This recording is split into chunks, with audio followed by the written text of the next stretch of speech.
Hey, YouTube family, what is going on? Welcome to the channel. I am Deborah. This is Purusha Intuitive, and we're looking at our weekly astrology. So this is May 1st through the 7th. Happy May to everyone. Sending lots of love and blessings to any fellow Taurus who is celebrating this week. I just hope lots of blessings, lots of love, for you during this really special time of year, right? Our birthday is pretty fabulous. If we didn't have that day, we wouldn't be born on the earth, hypothetically speaking, right? So let's get into it. So the astrology this week, basically with the energies, and this is also dependent on how it's showing up in your own personal chart and your own life. The energies are like annoying right now. We're in the middle of Mercury retrograde until mid-May. And then Pluto just went into retrograde today, lasting until October. So Pluto is our, it's our cycles of life. It is death, rebirth, it is transformation. It deals with Scorpio energy, ruling the 8th house. Pluto is also the lord of the underworld. So, if you know any Scorpio signs or are familiar with Pluto energy, it's, yes, about the way we handle different situations in our life, transformations, cycles, etc. But it's also connecting us with our deep desires, maybe things that we don't readily see, etc., and really kind of pushing us towards that ambition. Pluto is square to Jupiter. So right now, especially during this Pluto retrograde, all retrograde does for any planet is it just kind of brings to the surface stuff that we need to be aware of and look at in our own life, i.e. the things we aren't dealing with, paying attention to. We often get provoked during these times with certain things we need to let go of, conversations, communications that we need to have under that umbrella of Mercury retrograde so that we can evolve, move forward, progress, right, in our life, whatever that is. And Pluto is definitely a large player in that evolution because it's our ability, like I said, to let go, release the things that are blocking our path, our way, so that we can have a little bit more fluidity in order to invite in our manifestations. With it being square to Jupiter, that really talks about how we're going to want to push towards that success, right? Jupiter is our wealth, our abundance. It's the great benefact in astrology. So it kind of brings that luxury component into our life.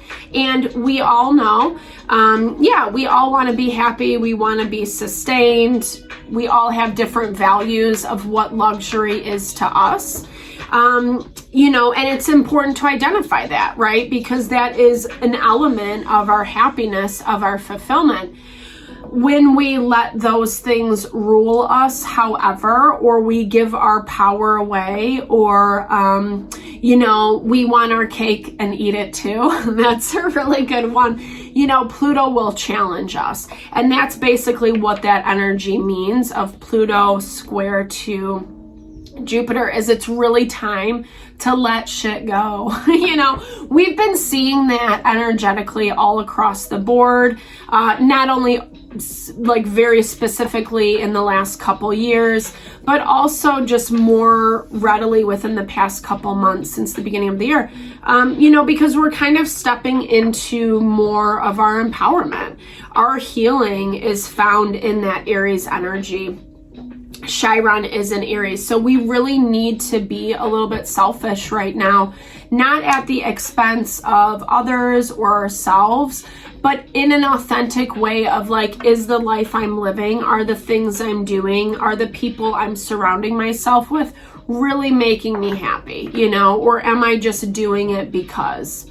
So that's really what this is focusing on. And it's like, honestly, our willingness to see it, to acknowledge it, to validate it is what helps us overcome. Venus is square to Jupiter, or not square, sorry, sextile to Jupiter this week. So it gives us that element of the more that we're attaching to the things that we love and we feel passionate about and make us feel like nurtured and inspired and supportive, that's where a lot of that benefit is going to come into play. But it means that we need to let go of the people, places, things, the habits, the patterns, control, manipulation, substance, whatever it is for you that have been blocking you. Have been blocking you, period. We might not want to know what that is. Venus is square to Neptune. So that really talks about how sometimes we over-idealize, over-fantasize what that is. There is that practical component to life, right? That like, I know I have a lot of water in my chart, so I totally get this. It's like you can get lost in the fantasy, right? The fantasy of what you want, how you want it to be. And I believe we can manifest those things. I believe we can bring them into being. And I think a lot of times when we do, it's more fabulous than what we even could imagine. But I also think sometimes we can get really attached to the fantasy, right? The components, whether it's a person, a place, or a thing that we so tightly latch onto as the answer. And we need to be a little bit more in that space of surrender and saying like, well, if I'm feeling like it's not, if there's discord, disharmony, tension, resistance, obstacle after obstacle, that really means it's not working. Like I believe in evolution 100%, like the nature of life is to grow and evolve. But it doesn't mean that we're in this constant like learning curve, I think we can find answers in everything we come into contact with. It's so important to be cognizant of our well-being and but at the same time it's like we have to enjoy this life too, like what we're given. So we are going to be getting a lot of intuitive messages this week around what that looks like. May 5th, we have a full moon in Scorpio, which Pluto actually governs. So interestingly enough, point 1. Point 2 is it's a lunar eclipse. So lunar eclipse really deals with the internal world, right? The parts of us inside, our thoughts, our feelings, our emotions that are being transformed. Again, that confirmation on death and rebirth, the Pluto energy. So again, kind of depending on where we're at in life, what lessons we're learning, how sticky of situations we are involved in is really going to dictate how it affects us emotionally, because sometimes Neptune energy, it can bring up a lot. It's hard having intuitive insights in some way. It can lead us into that fear of worst case scenario, anxiety. We can believe the worst thing about a person, place, or thing, etc. And all those feelings are valid and legit. It just kind of goes back to what I was just saying. We just don't want to attach too hard on them, especially if it's not actually happening in our life. Mercury is showing us the things that are not working in our day-to-day. And if we pay attention, like I said, if there's constant tension, restriction, block with something, it's like, it's a red flag, right? Even if you love that thing to pieces, if it doesn't work, it doesn't work. And we make ourselves crazy by trying to find different solutions for the same effing problem, right? It's that, I think that Einstein quote, like, the definition of insanity is doing the same thing over and over, expecting different results. It's a little bit of what the energy reminds me of, but what I love and what we've been seeing astrologically as well lately is that there is really this support, this nurture from universe, spirit, God, however you understand it, that there is evolution and growing and evolvement. And that's the nice thing about Pluto being in retrograde in Aquarian energy, because Aquarius is inventive, you know? It's a revolutionary, it's off the beaten path, it's your innovative thinkers, your creative potential. It is that concept of tapping into, you know, the wishes, the hopes, the ideals in life. And imagine what we can do when we manifest those things.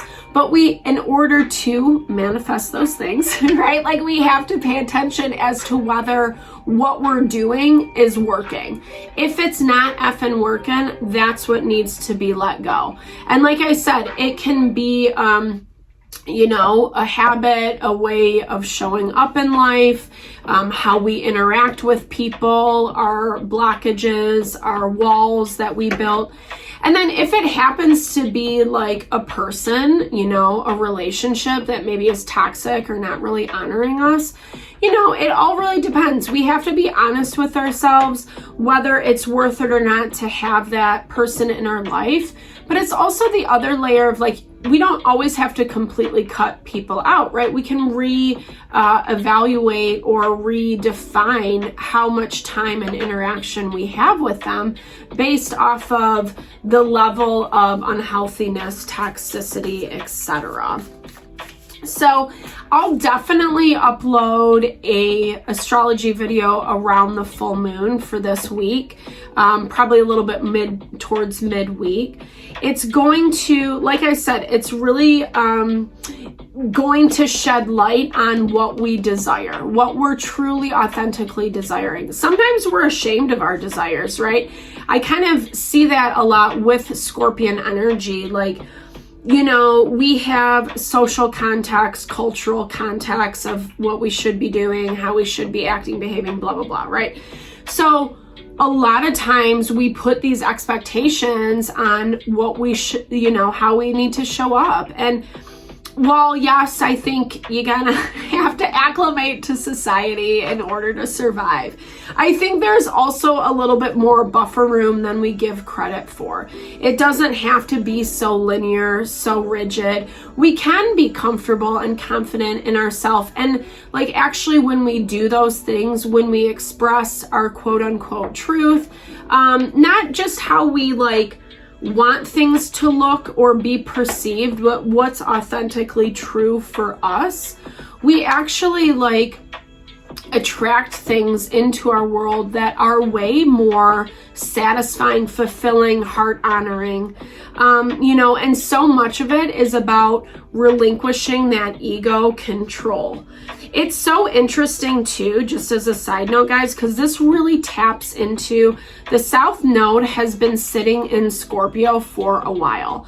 So the South Node is our karma, right? It's the things that we bring into this world, kind of the bad behaviors or things we need to overcome, those spaces of comfort that we find that make us not step up to the plate, do the work, etc.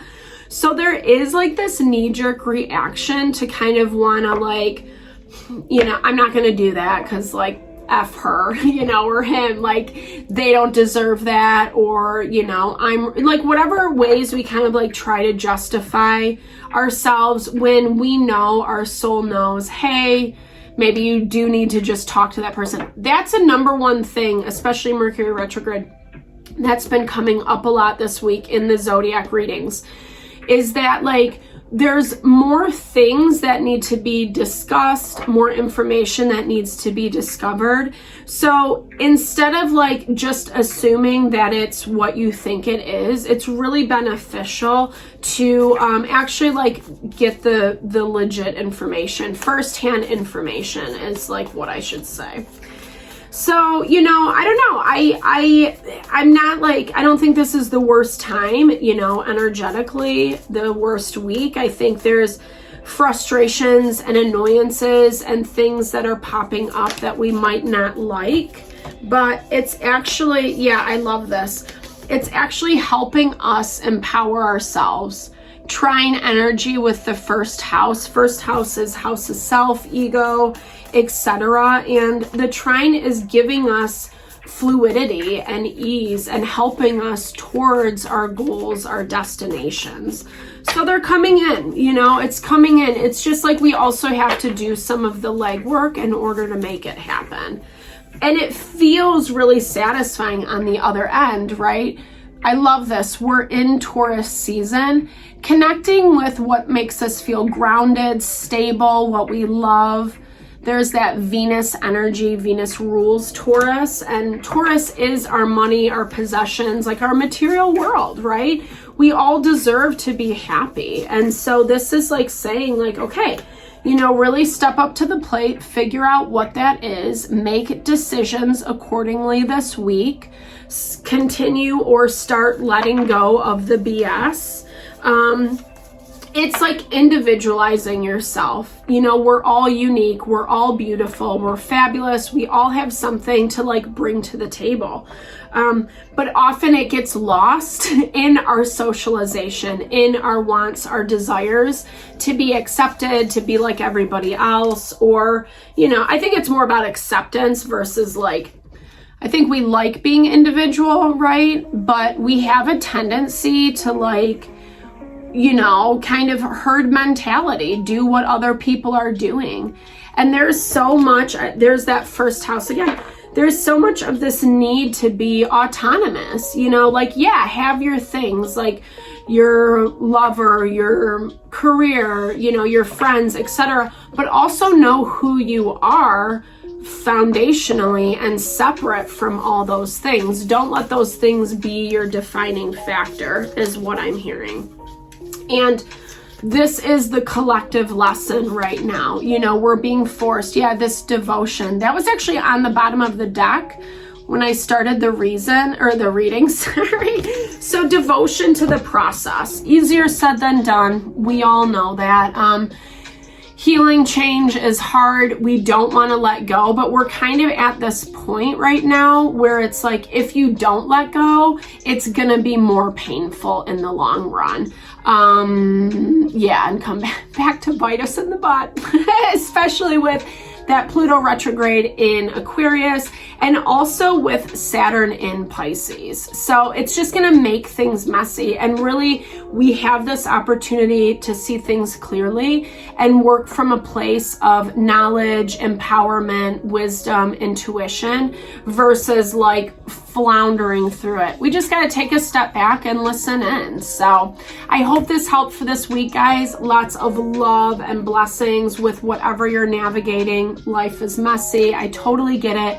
I'm always here for love and support, a reading, wellness consult, energy healing, whatever your vibe may be. Hit me up if you're interested. Big thumbs up if it resonated. Drop comments below. Let's build and grow the community. Lots of love and blessings your way.